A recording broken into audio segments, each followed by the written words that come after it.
Hello guys.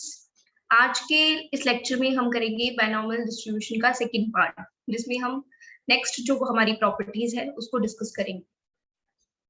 सबसे पहले हमने फर्स्ट 4 प्रॉपर्टीज अपनी प्रीवियस वीडियोस में किए हैं। ये हमारी फिफ्थ प्रॉपर्टी है, moments about origin in binomial distribution. साथ साथ में आपने डराइव करके देखना है। Moments about origin in binomial distribution में आपके पास ओमेगा 1 की वैल्यू होती है एनपी, दैट इज मीन जो होता है उसी को ओमेगा 1 बोलते हैं। Omega 2 is equal to n into n minus 1 p square plus n p. As it is आपको इन वैल्यूज को लर्न कर लेना है, क्योंकि इनकी हम डेरिवेशन भी करेंगे। ओमेगा 3, ओमेगा 4, आपके पास 4 वैल्यूज गिवन होंगी मोमेंट्स अबाउट ओरिजिन, जिसमें mean, variance, skewness and kurtosis की बात होती है। सबसे पहले हम प्रूव करेंगे first omega 1 is equal to np। हमें पता है, we know that rth moment about origin is obtained as। आपको पता है कि rth moment जो जैसे हम ओमेगा 1 निकालेंगे, इट मींस हम फर्स्ट डेरिवेटिव करेंगे तो ओमेगा 1 np हमारे पास वैल्यू आ जाएगी। जब हम डबल डेरिवेटिव करेंगे तो हमारे पास ये वैल्यू आ जाएगी, ये जो हमारे पास स्क्रीन पे शो हो रही है। और ओमेगा 3 जब हम इसकी ट्रिपल डेरिवेटिव करेंगे तब हमारे पास ओमेगा 3 ऐसे ही जस्ट लाइक आपके पास ओमेगा 4 की वैल्यू आ जाएगी। सबसे पहले हम क्या करते हैं, we know that rth moment about origin is, क्या होता है इसका जब डेरिवेटिव करोगे, जैसे मैंने बताया m not t into T, आपको पता है q plus p। m not t की वैल्यू क्या क्या थी आपके पास, q plus p into E T. ये इसकी आपके पास वैल्यू थी रेज टू पावर n। ये आपके पास आपने प्रीवियस अभी फोर्थ प्रॉपर्टी की थी तो आपके पास ये रिजल्ट आया था। यहाँ पे ईटी मिस हो गया है तो यहाँ पे मैंने यहाँ लिख दिया है। आपने इसका डब है जैसे एज इट इज आपने बताना है कि आप rth मोमेंट अबाउट ओरिजिन को कैसे ऑब्टेन करोगे, जब उसका एक डेरिवेटिव करोगे।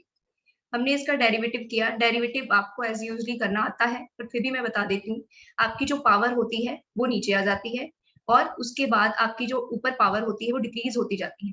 जैसे हमारे यहाँ पे क्या पावर थी, एन, एन नीचे आया हमारे पास, q plus p e t, इसकी पावर क्या होगी, एक पावर डिक्रीज होगी एन माइनस 1। और हमने इसका साथ में डेरिवेटिव भी करना है। इसका साथ में हम डेरिवेटिव एज इट इज पहले लिख देते हैं। फिर हमने इसका डेरिवेटिव किया n into q plus p t n minus 1। इसका डेरिवेटिव कर रहे हैं हम विद रिस्पेक्ट किसको रख रहे हैं, dt।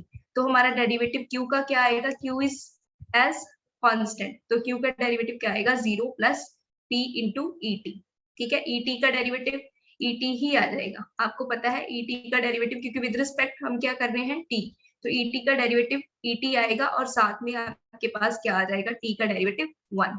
तो इसलिए हमारे पास क्या आता है, pet का डेरिवेटिव et। हमने क्या करना है, हमारे पास डेरिवेटिव हो गया। जैसे ही आपने यहाँ पे लिखा है, जब आप यहाँ पे ओमेगा 1 की वैल्यू निकालते हो, आप rth मोमेंट अबाउट ओरिजिन को ऑब्टेन करने के लिए फर्स्टली उसका डेरिवेटिव करोगे और साथ में जब डेरिवेटिव हो जाता है फिर आप t की वैल्यू फिल करोगे 0।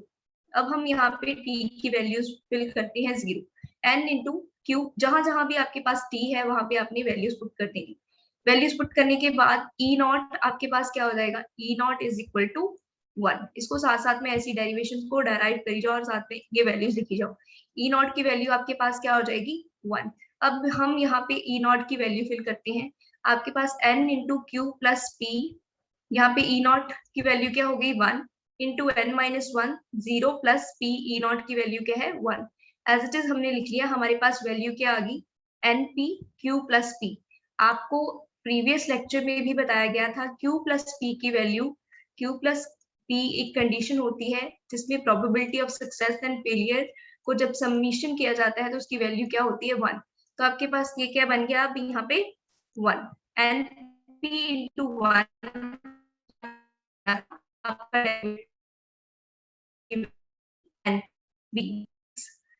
प्रूव्ड। हम अब करेंगे ओमेगा 2 की वैल्यू।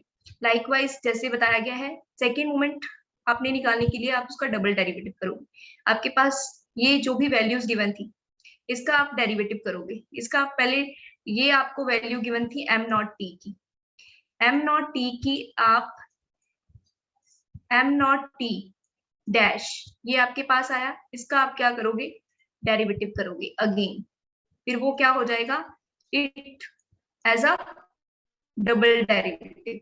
तो यहाँ पे क्या आना था, derivative of m dash t का, ये एम डैश टी की वैल्यू आई थी, अभी आपने प्रूफ की थी यहाँ पे, जो आपका डेरिवेटिव की वैल्यू आई थी यहाँ पे एम नॉट टी की वैल्यू आई थी जब आप उसका डेरिवेटिव करते थे, इसकी वैल्यू को मैंने यहाँ पे फिल किया। अब मैं इसका डेरिवेटिव करना स्टार्ट करती हूँ। आपके पास ये एक फंक्शन है और साथ में ये एक फंक्शन है, ठीक है। जब आपके पास डेरिवेटिव में टू वेरिएबल्स की बात होती है तो आप कौन सा मेथड लगाते हो, u इंटू वी। ये आपके पास u है,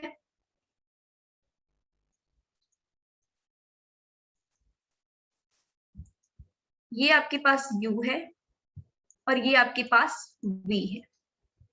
आपने क्या करना है, n कांस्टेंट टर्म है, n को आप बाहर निकाल दो, कीप इट आउटसाइड। n को मैंने बाहर निकाल दिया, u मेरे पास u एंड v फंक्शन है, u का डेरिवेटिव क्या होगा, आप डेरिवेटिव क्या करते हो, डेरिवेटिव की प्रॉपर्टी होती है u into derivative of v, ऐसे लिखते हैं हम, derivative of v dt with respect है ना, derivative of v plus v को as it is derivative of u। उसी प्रॉपर्टी को यूज करते हुए मैं यहाँ पे अपनी सारी डेरिवेशन करूंगी। अगर आपको डेरिवेटिव आता है तो आपको बहुत इजी लगेगा। अब मैंने क्या किया, q plus PET n minus one को एज इट इज लिख दिया, क्योंकि मैंने u को एज इट इज लिखना है और डेरिवेटिव किसका करना है, v का, ठीक है। तो मैं v का जब डेरिवेटिव कर रही हूँ, पीईटी का डेरिवेटिव क्या आ जाएगा, p इंटू ईटी, ठीक है। मैंने साथ में ये फॉर्मूला नहीं लिखा है, मैंने यहाँ पे आपको बता दिया। प्लस अब आपके पास v को एज इट इज लिखोगे, लाइकवाइज जो आपके पास फॉर्मूला है, अब डेरिवेटिव करोगे इसका, इसका जब डेरिवेटिव करोगे n क्या आएगा, n माइनस वन, पावर है, पावर आपकी नीचे आ जाएगी n माइनस वन, ठीक है। और आपके पास यहाँ पे क्या आ जाएगा, q प्लस पीईटी, यहाँ पे n माइनस वन, टू हो जाएगी, पावर एक डिक्रीज होनी है, पहले n माइनस वन थी और यहाँ पे क्या होगी, n minus two into PET, ठीक है। ये एज इट इज आपके पास इसका डेरिवेटिव, जब आपने इसका डेरिवेटिव किया n माइनस टू, ये हो गया। और साथ में आप क्या करते हो, ब्रैकेट में जो टर्म होती है उसका भी डेरिवेटिव करते हो ना, जब यहाँ पे डेरिवेटिव करोगे q का डेरिवेटिव क्या आएगा, जीरो, और प्लस पीईटी का डेरिवेटिव आ जाएगा पीईटी। अगर आप और एक्सप्लेनेशन करके करना चाहते हो तो इसको और एक्सप्लेन करके करो, ताकि आपको एग्जैक्ट वैल्यूज क्लियर हो जाए। अब मैंने क्या करना है, अब हमने देखना है अगर हमारे पास कोई और टर्म कॉमन आ रही है तो हमने उसको बाहर निकालना है। अब हम देखेंगे तो पीईटी हमारे पास क्या है, कॉमन आ रहा है, मैंने उसको भी बाहर रख दिया। अब मेरे पास अंदर क्या रह गया, q plus PET n minus one plus n minus one, ये मैंने पीईटी बाहर निकाला, तो मेरे पास जो टर्म्स रहेगी मैंने उसको अंदर लिख लिया, एज राइट कर देना है, साथ में ड्राइव करोगे तो क्लैरिटी हो जाएगी। अब मैंने क्या करना है, नेक्स्ट स्टेप, ये मेरा डेरिवेटिव आ गया, डबल डेरिवेटिव आपके पास, डबल डेरिवेटिव हो गया डी डॉट टी का, डी टी आर का, आपके पास डबल डेरिवेटिव हो गया। उसकी जितनी वैल्यूज आई हैं उसमें आपने टी के इक्वल जीरो पुट कर देना है, जहां पे भी टी है मैंने अब जीरो फिल कर देना है। जीरो फिल करने के बाद आपको इतना प्रीवियस डेरिवेशन करने के बाद ही क्लियर हो गया था, ई नॉट की वैल्यू क्या होती है, वन, उसको फिल कर दो। क्यू प्लस पी की वैल्यू क्या होती है, वन, उसको हमने फिल करना है और अपनी डेरिवेशन को सिंप्लीफाई करके उस रिजल्ट तक आना है। यहाँ पे क्या हो गया, q plus p, e not जहां पे भी है हमने वैल्यूज को वन फिल कर दिया। अब आपको ये भी पता है p plus q is equal to one होता है, जहां पे भी p प्लस क्यू है मैंने वन लिख दिया। अब मैं क्या करूंगी, वन को चाहे जितनी मर्जी टाइम आप मतलब उसका स्क्वायर करो, वो हमेशा वन ही रहेगा। तो यहाँ पे क्या हो गया, यहाँ पे भी वन आ गया, यहाँ पे भी वन आ गया। अब मैं इसको सिंप्लीफाई करके लिख रही हूँ n into P plus one plus इसको p के साथ आपके पास क्या हो गया, n माइनस वन। जब आप इसको अंदर मल्टीप्लाई करोगे, इस पूरे के पूरे n p को अंदर मल्टीप्लाई करो, क्योंकि प्रॉपरली आउटसाइड पे है, n to p n p plus n p को अंदर मल्टीप्लाई किया एन स्क्वायर पी स्क्वायर, ये एन पी को हम इसके साथ मल्टीप्लाई कर रहे हैं, दोनों के साथ, n square p square minus n into p square, ठीक है। पी भी है ना हमारे साथ यहाँ पे इस ब्रैकेट के आउटसाइड, तो यहाँ पे क्या हो गया, एन पी स्क्वायर। अब हमने अपना देखना है कि हमने क्या रिजल्ट बनाना था। आपके पास ओमेगा 2 की वैल्यू क्या थी, आप यहाँ पे देखोगे ओमेगा 2 की वैल्यू बनानी थी आपने ये वाली, n into n minus one p square plus n p. अब देखो आपकी एग्जैक्टली वो वैल्यू बन रही है,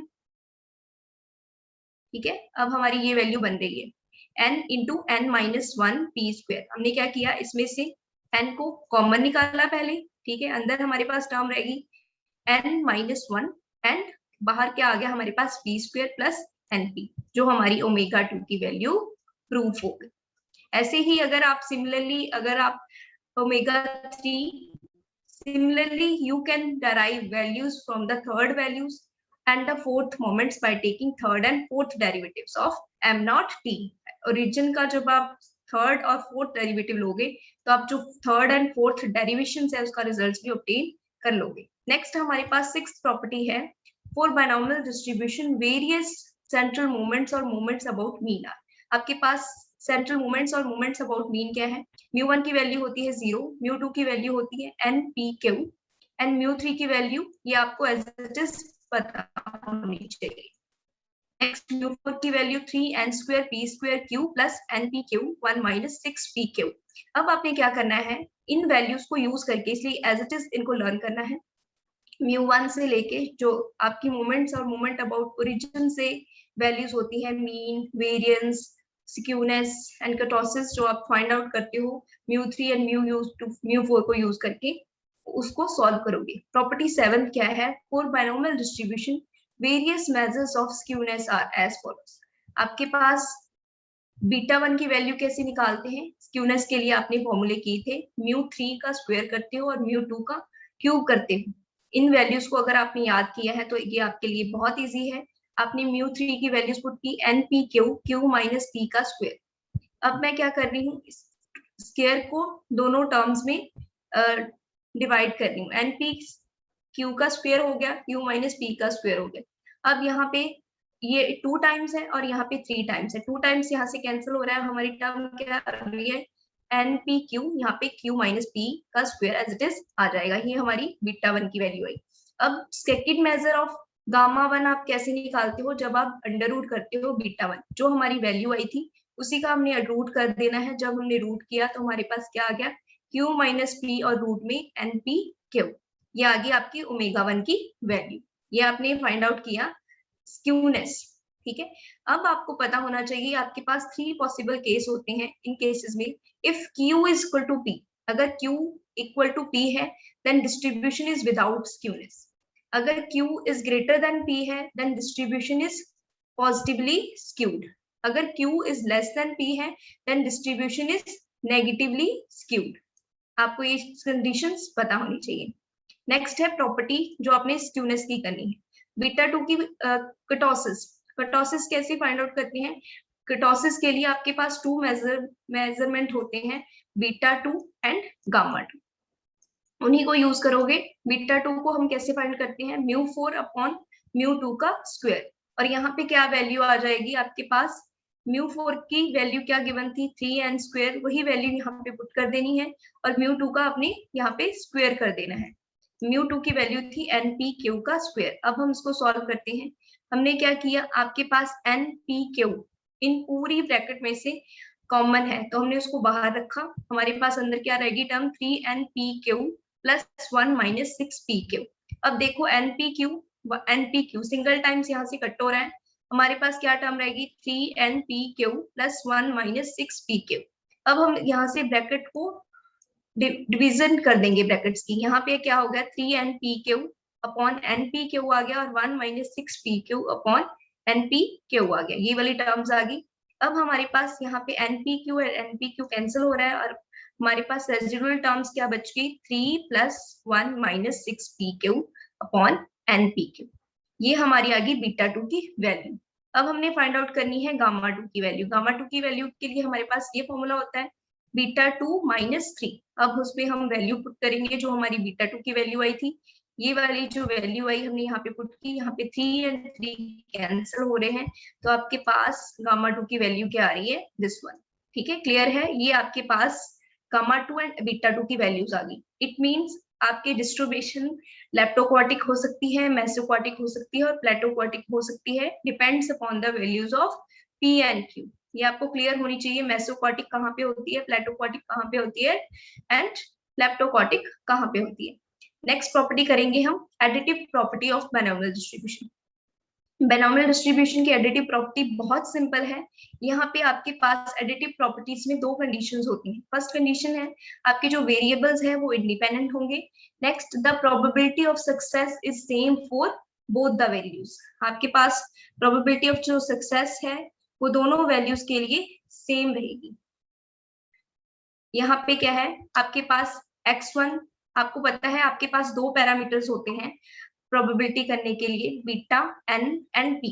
ठीक है, आपके पास x1 की प्रॉपर्टी कौन से पैरामीटर्स हैं, n1 and p, and x2 के लिए आपके पास कौन से पैरामीटर हैं, n2 एंड p। एडिशन अगर आप इनकी करना चाहते हो, addition of these variables will also from binomial distribution. Addition जब करोगे वो भी ऐसे ही होगा, x1 प्लस x2, फिर वो टेंड्स टू किसको फॉलो कर रहे हैं, बायनॉमियल डिस्ट्रीब्यूशन। मींस आपके पास क्या है, n1 plus n2 into p। Probability दोनों की सेम है तो आपके पास प्रोबेबिलिटी क्या आ जाएगी, सेम आ जाएगी।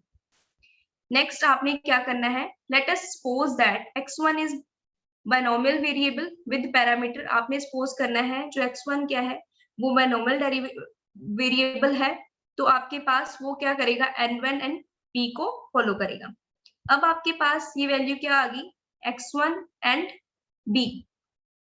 इसकी दो पैरामीटर्स हो गए n1 एंड p। इसका mgf अबाउट ओरिजिन क्या आएगा, वो आपको याद होते हैं, mgf about q plus p et raised to power n1। आपके पास ms t का क्या था, q plus e pt into n था ना। यहाँ पे क्या है, x1 का आपके पास कौन सा पैरामीटर है, n1, तो आपके पास यहाँ पे क्या आ जाएगी value, q plus p et raised to power n1। ऐसे ही x1 की बायनॉमियल वेरिएबल विद, इसको सपोज कर लो, let us take x2 is binomial variable with parameter क्या है आपके पास, बीटा n2 एंड p। फिर हमने करना है यहाँ पे mx2 into t q plus p et raised to power n2। अब आपको ये दोनों वैल्यूज आ गई mx1t and mx2t। If x1 and x2 are independent variables according to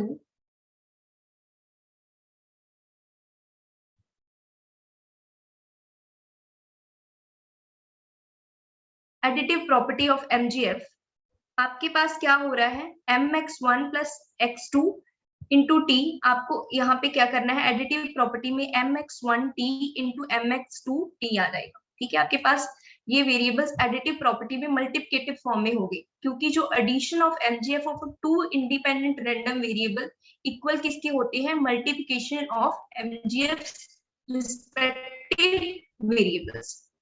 ठीक है, अब हमने क्या करना है, applying the property to given to binomial.